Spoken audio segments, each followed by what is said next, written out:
for showing an interest and joining the meeting today. I think this is a really important and very topical issue to be discussing at this time. And as Mandy said, Dr. Gail Allsopp, the Chief Medical Officer for the DWP, was at our last council meeting. And I have to say, shared some really inspiring and exciting stuff in terms of what is going forward on the work and health agenda. We hope to be joined on the panel today by Dame Carol Black. Literally, unfortunately, during the morning, she's been pulled into business at the British Library, and she's chair of the board at the British Library, and unfortunately can't join us. But I'm fortunate, wearing my position as council chair, to sit on most of the panels that she actually either chairs or is actively pushing forward. So with the panelists' permission, I'll interject as necessary and put on my best Dame Carol voice to do that. I'm very fortunate to be joined by three experts who are really very much part of this agenda and have been pushing it along for a long time, but I hope are as excited as I am by what's actually going on in this space at the moment.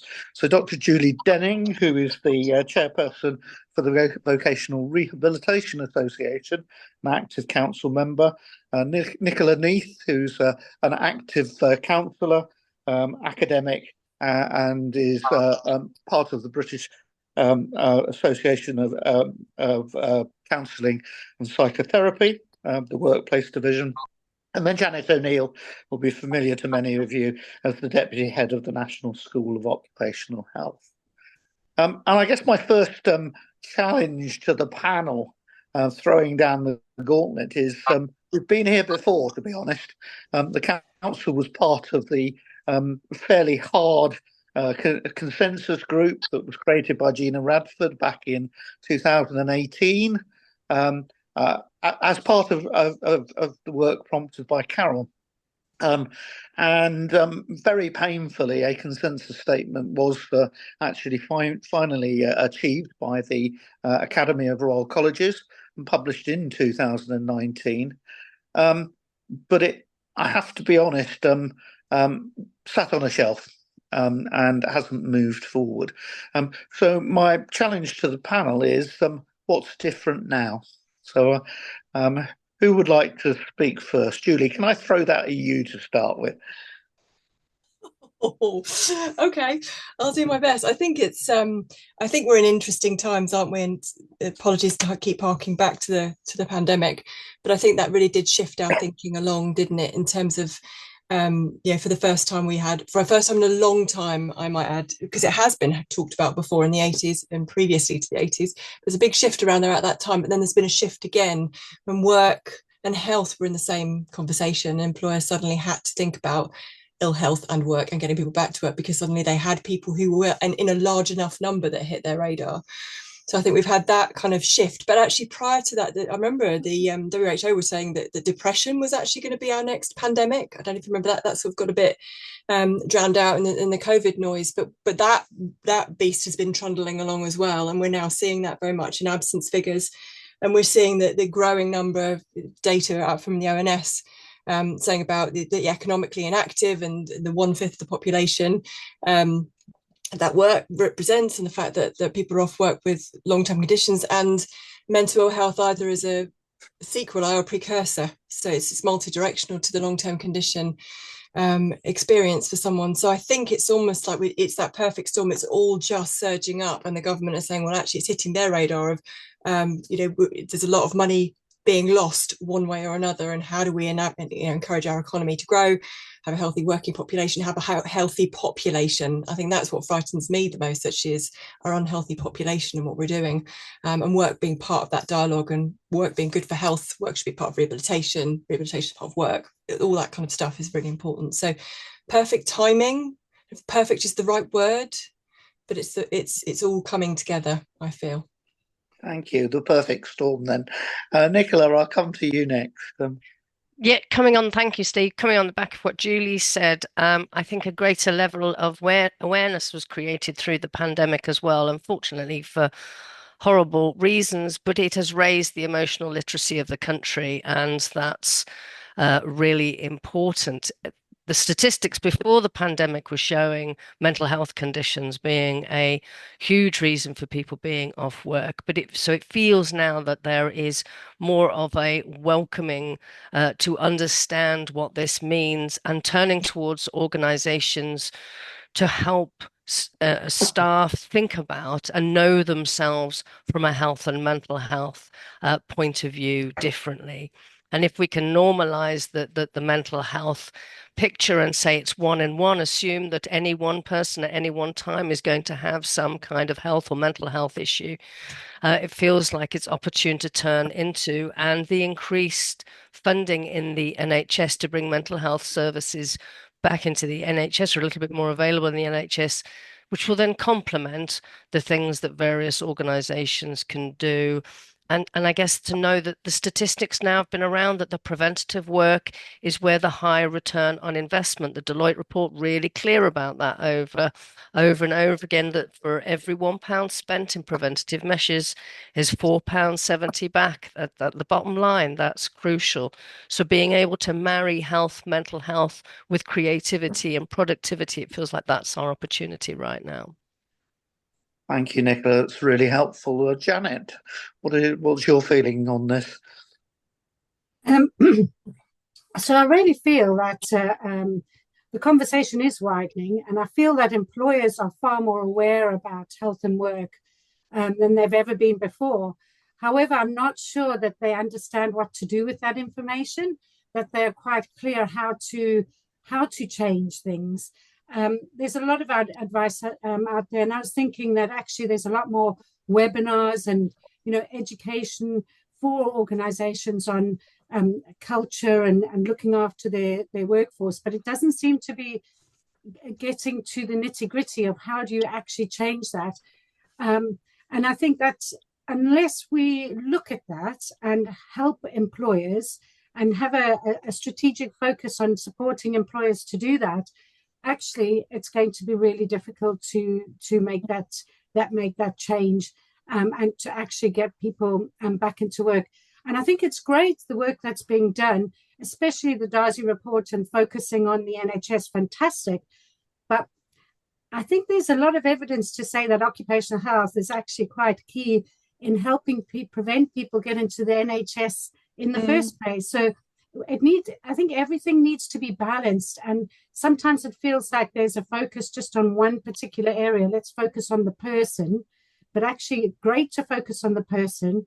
Yes, we need to focus on the healthcare givers to look at work as a health outcome, which is another point. And we need to be looking at the employers. How do we support employers to be able to support people to be in work? And I think that's sometimes it just seems that some of the interventions are a little bit here, a little bit there, and a little bit there. But the strategic overview needs to encompass everything at once, I think. I'm not sure that I have the answer. And I don't disagree with any of the panel, but I guess Jane's comment in the chat in terms of the UK being one of the sickest societies at the moment and not having recovered. We know that part of the reason that this government is so committed to working in this space is because the disability benefits bills have been steadily growing. And without using the jargon of the media, the sick note culture, the benefits culture is very much now part of the, people talk about failing their benefits assessment if they don't end up being unable to work at the end of their WCA assessment. So, how do we change that? We were completely unsuccessful at doing that last time round. How do we give it the kickstart that we need to actually make this different this time and get behind people like Gail, the Joint Work and Health Unit, the NHS initiatives, to really this time make them successful and have lasting impact, which so far we've been, I would submit, largely unsuccessful on. So who'd like to kick back at me on that? Julie? I think what we need to be careful of is like pendulum swinging. And what I mean by that is 1 minute it's the NHS's responsibility, and then it's the DWP, and then it's the employer, and then it's the individual. And I think there needs to be something about all of us coming together in this space, because it is, I think, it's important to acknowledge this could be a very complex space. You've got a continuum of health and continuum for reasons why people are off work, and some are going to be very quick fixes, and we can manage that with the appropriate staffing level, helping that group of people. And then we've got another group of people, it's extraordinarily complex, a combination of needs, again making sure that the right interventions being provided there, but it's kind of everybody being on that same page, that holistic approach coming from multiple sources and all joining up. I think there's been a tendency for sort of very siloed thinking, and I realise that's probably idealistic on my part, but I think that joined upness needs to be happening. And I think something in there as well about individuals taking responsibility for their health. I don't think it's about devolving responsibility to those bigger, the organisation, the NHS, DWP. It's not about that. It's about them taking ownership too, but being supported to take ownership, as opposed to being blamed for it, as in it's your problem, you need to deal with it. Yeah, I'll stop there. But Nicola, last time round we went down this lap. Work was seen as toxic. It was seen as basically being damaging to people's mental health. And we don't necessarily have all the best employers in the UK, and we don't necessarily have the best managers. So how do we make that different this time round, so that actually, if people do take responsibility and want to work, they actually can work? I think that's a great question, and it's a really important shift, and goes back to what Dame Carol Black said at the very beginning, that good work is good for us, that helping people have a secure base where they have a sense of value, meaning, purpose, and economic stability is inevitably good for health and mental health. And like Julie's saying, embracing the whole person of the worker, and that the more we can turn into healthy adaptations, inclusivity, enabling people to be able to go safely into the workplace and say, I have this thing going on for me. Can you meet me so that I either carry on working or have an appropriate amount of time off work sooner rather than later? What we don't want is people getting to burnout, breakdown, or complete and utter fatigue. So there's something about shifting the time imperative so the conversations happen earlier, the adaptations, the changes are experimented with rather than leaving people to languish, because that's when they get mad with their organizations as well, is saying, actually, we can do something different here, and they're less likely to become that poorly, and they're more likely actually then to feel productive, creative, rewarded in the workplace. So I think it really is that stepping into that space, and also recognizing that work isn't everything for everyone. For some people, actually, the value comes from outside of work, that we don't all have to, be obsessed with our jobs. Thank you. Janet, from your perspective. So I think I'm just going to touch on something I mentioned before, and that's the employer needs support in order to be able to get that be that good work, if you like, to be able to look at flexible working options, what adjustments in their workplace could be good for that person. And I totally agree with Julie. It's everybody's responsibility, including the individual themselves. And it's about empowering those individuals, but it's also about empowering that workplace. And sometimes that complexity, I think, can actually overwhelm organizations. And that's why they go off with these, oh, we'll do this well-being initiative and that well-being initiative, and oh, my neighbor's doing that well-being initiative, so let me try that. But in actual fact, it's not looking at it strategically. And this is where I sort of feel quite strongly that one of the elements that could be provided to employers is that expert advice for them that looks at what is the makeup of their workforce, what are the risks within the tasks and the roles. What educational needs do their line managers have? Are their line managers promoted because they're fantastic, at doing the task, but they're absolutely, I won't say hopeless, but not really good with people, and they need support with people. But also, what is, where are the people coming from? Where is the society that they're coming from? What are the health needs within that society? So seeing them as part of the whole of society. So that's where the public health comes in. And I think if organizations can get that support, because there's quite a lot of information out there that says actually people need flexible working, people need that support, and they value support that helps them in work more than anything else. If we can get that advice and that support for the employer, then it will spill out. So I'm looking at it from the employer's perspective. But I guess my challenge back to all three of you is, how do we actually get it to the employers? Because Nick, as Nick Parle has highlighted in the chat, and you've actually just covered, there are some excellent resources out there. There's some good research out there. The business case is well made. But employers aren't actually picking that up in the way that we want them to. Are we still in a push market for occupational health? And we're still having to try and, how do we get through to them this time round that now it's different? Well, personally, I think universal access to occupational health, as an occupational health professional, I feel, we understand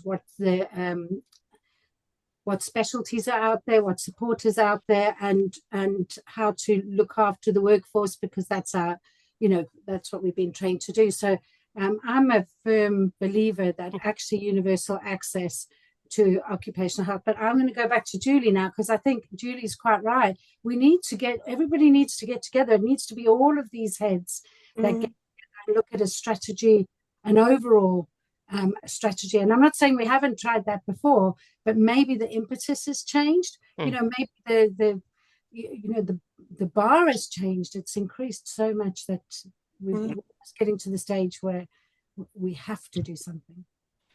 So, and I think just as you're raising the flag for OH, I'd want to be raising the flag for VR and VOC rehab. Sorry, occupational hazard. But I guess picking that up, one of the pieces of work that DWP are also doing is looking at the skills that are given to people to help support people back into work, both clinical professionals and non-clinical professionals. And I guess it's, how do we adequately get into that? This message about the fact that this isn't about just employing another doctor or another nurse. It's about having that range of mental health support, the VR support, and all the disciplines, in fact, which the Council for Work and Health actually was created to try and pull together. So for me, there's the clarity of the role of whether it's a work coach or somebody who's maybe offering lighter touch mental health support or professional mental health support, being really clear about the roles of those people, and then making sure their supervision, their training, their competency exactly matches, and especially their supervision and the care. We've got to give the right care for the caregivers from every discipline. We make sure that they're equipped to do their jobs. They'll do a great job.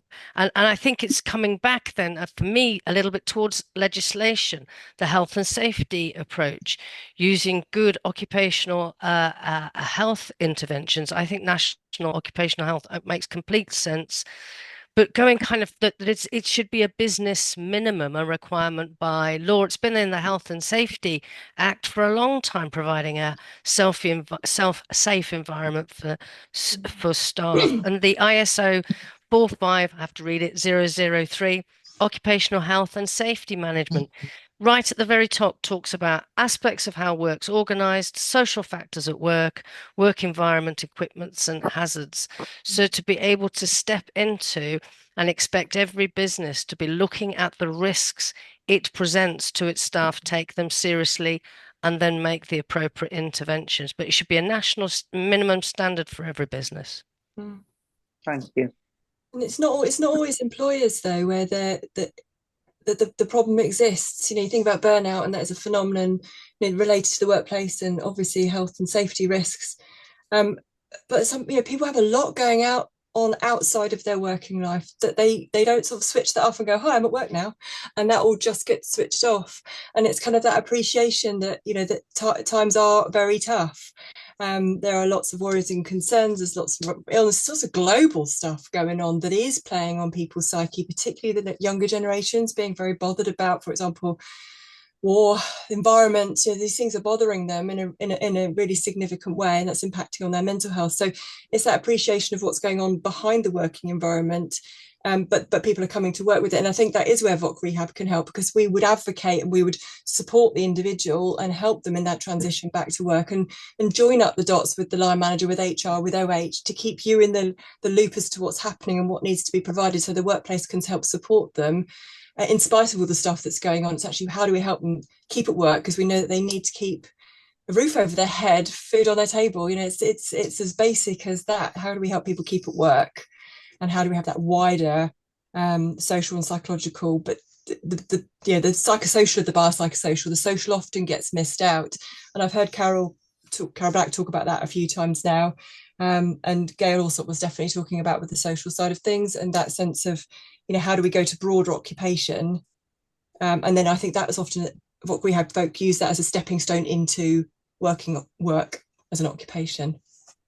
And I just want to pipe up here about vocational rehabilitation, because at the conference the other day, a really great point came up that actually, if we went back to the 80s, there were rehabilitation centres in the hospital. So if they're reviewing the NHS now, is this not the time to be looking at vocational rehabilitation as part of somebody's care, whenever they've, had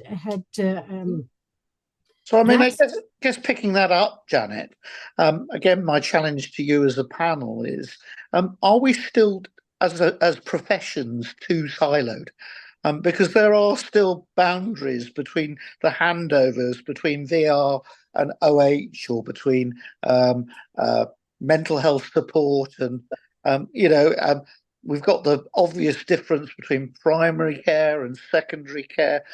How do we break down those silos so that we actually give the user the best journey that's actually going to give them the multidisciplinary support that they need to make a difference? So I think that's almost like a case manager role, which I know we've brought up before, but there needs to be somebody who absolutely understands all of these different elements and how an individual can be supported and what they need.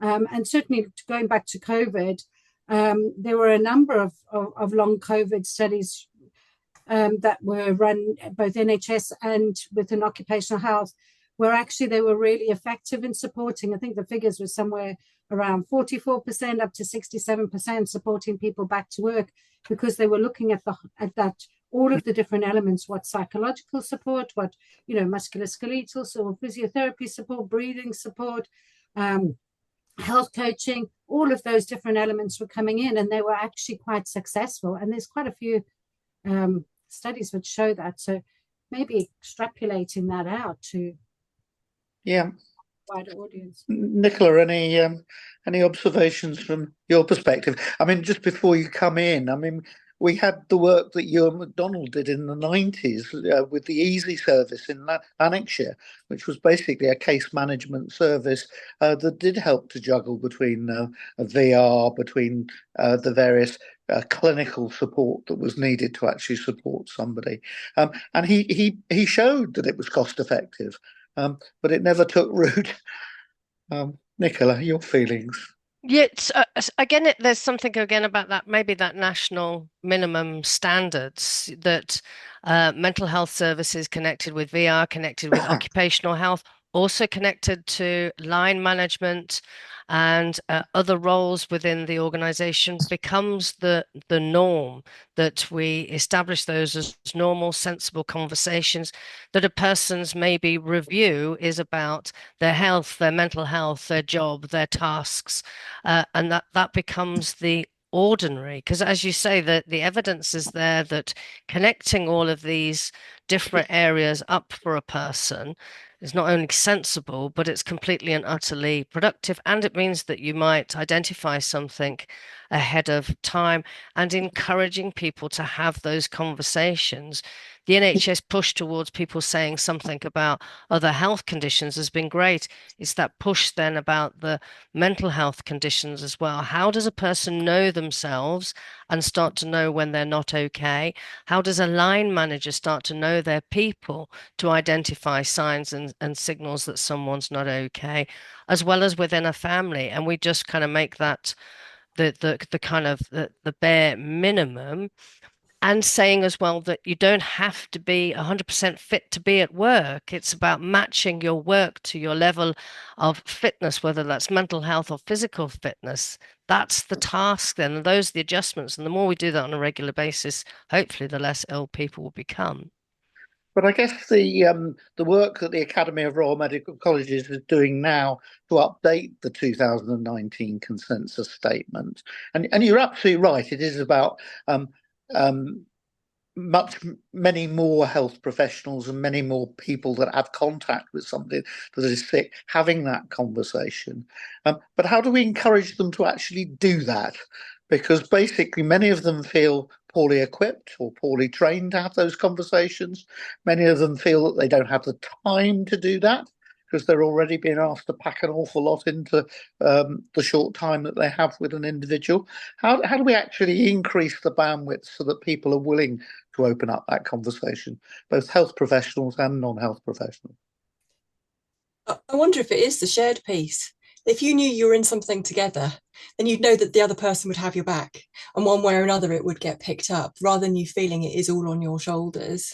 Yeah, I think something like that would be quite useful. But I think people need to get in the either be given exemplars of that through case studies and saying that this is what it looks like. I think sometimes there's a lot of hyperbole, there's a lot of chat, there's a lot of talk at the higher level rather than the actual nuts and bolts. This is how you do it, and this is how it can work. And then that sharing of good practice. But I think you do also need the people right at the top for as an organisation, for example, and probably actually in the DWP and the NHS too, of looking at the financial gain and the financial benefits. I mean, a while back now, but I went to a conference that Louise Aston, when she was still CEO of the BITC, she put on an event to do with mental health and she targeted it specifically at CFOs. She had a room of CFOs in the talking to them directly about how it was going to have a positive financial impact. And someone in the chat mentioned about SMEs, and I think financial implications is something we need to bear in mind there. And I think Jane Holmes, you've talked about community setting, community services, and how that would benefit SMEs. So there's lots of different places and spaces that shared understanding and shared support would significantly reduce the burden on any one individual. I don't disagree with you. Sorry, Janet, I interrupted you. Go on. I interrupted you. I was just going to say, I think that is so important. I was chatting to a friend who owns her own business, and she said, you mustn't look at it when people are sick as losing money. It's losing opportunity. It's what money you could have made, not just the money that you've lost. And I think if we start talking on financial speak, we're starting to get more along, more conversations with the financial people who absolutely understand what it is to lose money. Then it would, we might be able to change that narrative, because I think at the end of the day, the business case is there. It's just, why is that business case not being taken on board? But the other thing I want to just pick up on is about having work as a health outcome. We at the National School, we've just undertaken a funding program, and the interest from doctors, especially in occupational health, has been absolutely phenomenal. I've been blown away by that interest. So there's definitely that interest there in people getting to understand about work and health, and maybe it's how do we foster that so that becomes part of the normal sort of education for healthcare professionals. That would it's interesting that surfaced particularly in the pandemic, because everyone had that focus on keeping people happy, healthy, and here, really, just to keep the lights on. But the risk now is that falls away again, isn't it? And it's how we keep it up the agenda. And I guess the interesting thing for me is sitting on many committees with Carol has been that the work that she was doing on universal access to occupational health before the election was called. We had a series of quite large focus groups looking at the issue. of how we made it happen, and why businesses were not using occupational health and other support as widely as they could be. And actually, the small businesses were the most likely to actually be positive and supportive and to recognise the argument that actually it was important. Because actually, if you lose one from a ship's crew of two, it makes much more of a difference to that ship getting into port again at the end of the day than it does if you lose one from a workforce of 200,000 working with Royal Mail, for example. And it's how we get that message over in the, it is stunning the work that the DWP did looking at access to occupational health, that there's still a third of large employers that aren't using occupational health services to keep people at work. How do we make it different? I'm going back to where we started, because keep saying it it works and it will help your productivity and it'll help you. But how do we actually really get that message over this time round is what I'm trying to challenge you to tell me. So is there something, building on what you just said there, Steve, about normalizing the capacity to have a certain percentage of your staff off sick at any one point in time? That it's not, because we're all going to get sick for some reason or other, so that there's capacity, so people don't feel like they're letting everyone down if they have to respond to some kind of health issue or mental health issue. And rather than having people overwhelmed, well, actually challenging the overwhelm with task. If a person's job is too broad, they can't do it. That actually disables someone from functioning. That's not great work practice at all. If you know that actually just being a normal employee means that if you need to be off sick, you can be off sick, but you can then get back to your work in an adapted way, in a safe way that's supported by either VR or occupational health, that makes sense. So really building in capacity and shifting that message about being off sick completely, that you're not letting anyone down. It's actually appropriate healthcare, self-care first. I completely agree with you. I mean, I guess one of my other challenges to you is, does our benefit system fundamentally make people sick? I think the problem is, certainly from a mental health point of view, it pushes people to be as poorly as they are before they get rapid support. So there's something about then not wanting to be people to be able to get support at the early stages of that, and that there has to be a benefit system. There are all sorts of reasons why someone can't work, and we need to make sure, again, secure base. Everybody needs to be able to feed themselves, but their passage into work shouldn't be maybe as complicated. How can you be poorly and access work and still have enough money to feed your children? That's the problem we all have. Okay, I'm going to be a little bit provocative now because I was involved, I have to declare, in the setting up of one of the first PIP teams, and also got very, very involved then with working with DWP on WCA. And I guess part of the problem in all of this is that actually people need to stay sick to keep their benefits. They're frightened to come back to work. How do we change that? It's a bit like the benefit system, isn't it? Where the managing your sickness absence, it actually encourages people to stay off longer than it does short term. But Julia, I interrupted you, so I'll hand over to you. Well, I'm wondering if there's some parallels here. Do you remember when there was a shift in the early 2000s, and when people were on personal injury claim, and it was deemed that people stayed sick in order to make sure that their insurance claim went through and that they got the money, the recompense that they needed, and so that acts as almost like a significant flag in the biopsychosocial kind of flags to recovery, because people felt they needed to maintain their sickness in order to get the best financial payout possible. And then there was a big shift with the rehabilitation standards saying, no, we can't enable this can't be a blocker, someone getting better can't be a symbol that they then need to claim can get their money in somehow. And there's something in that, I think, around if people are on benefits, how do we help them that have got that willingness and capacity to work in the longer term? We can see the rehabilitation, actual healthcare rehabilitation, not even with the work focus to it, but sometimes actually just some health rehabilitation, let alone VOC rehabilitation, that needs to take part, that it isn't seen as an enabling to stay on benefits because the system's not working. But it's a very complex system, our benefits system.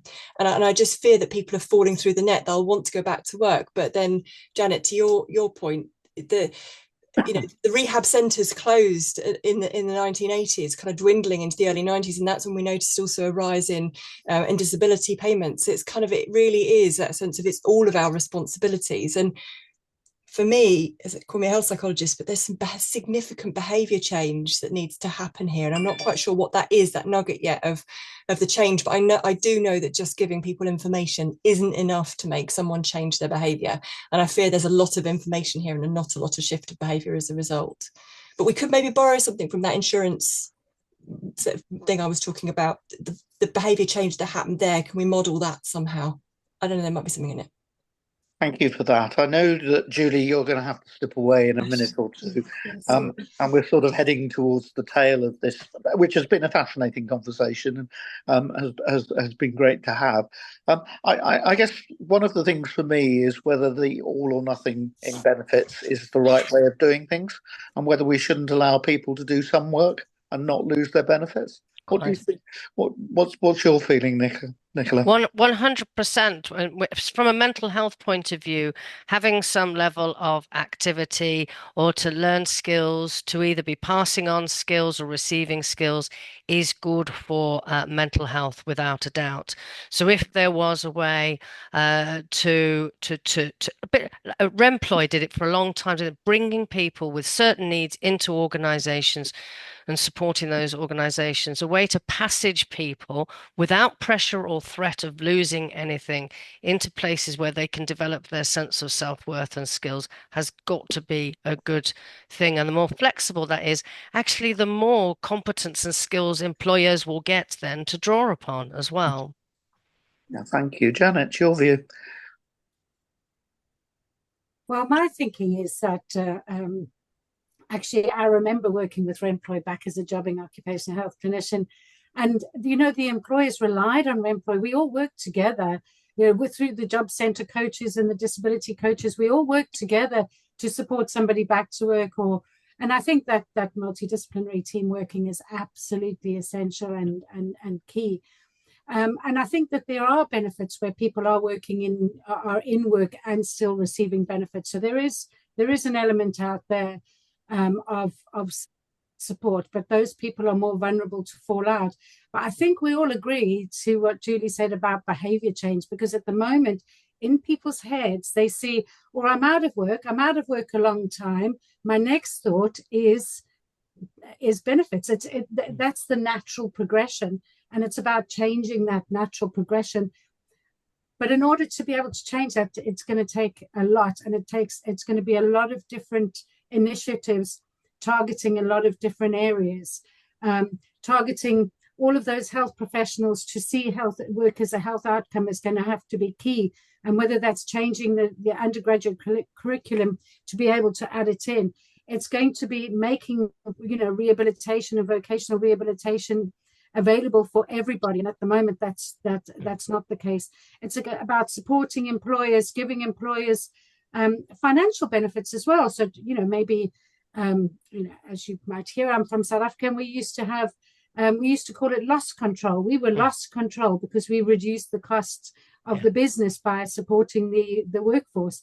So, maybe it's tax incentives, maybe it's insurance reductions, but also getting that advice to employers on how they can get flexible working, how they can support adjustments and people into work. So I think it's a multi-pronged intervention that's needed, but it needs a concerted effort to be that multi-pronged. Thank you, Janet. As Rob Hampton has rightly pointed out in the chat box, there are some schemes where there is some permitted work under ESA and Universal Credit, but they're relatively limited and they're not widespread. And I think one of the things which is good to hear from people like Gail at the DWP, that they're now talking about meaningful activity in terms and not just paid work as actually being the route back in to being able to contribute to this agenda. I'm actually going to wind us up a few minutes early and give people back a little bit of time. But I think it is really refreshing to see the work that the DWP particularly are leading on at the moment, but also the Joint Work and Health Unit and the NHS are pushing forward to make work a clinical outcome and to make the work and health agenda stay at the top of government's attentions. And the Council for Work and Health will be hosting a round table, which is going to be attended by ministers in the new year, which we will open to non-council members as well, on probably a first come, first served basis. And it's part of the dialogue with the teams that are actually working on these major initiatives to help ensure that they hear our voices and keep on the right page and taking things forward. So, as I say, I'm going to wind up just a few minutes early. I'd just like to thank Mandy for organising today, Janet, Nicola and Julie for some fantastic observations. And Mandy, anything you'd like to say before I close the meeting? No, that was fantastic. There's been an awful lot of chat in the chat box, and we're going to save all that and capture it and send it out with the notes along with all the links that have been shared. It's been really interesting. Thank you very much. Great. Well, that's lovely. Thank you all for joining this meeting. Thank you. And have a good rest of the day. Thanks. Thank you very much. Bye-bye. Bye. Thank you.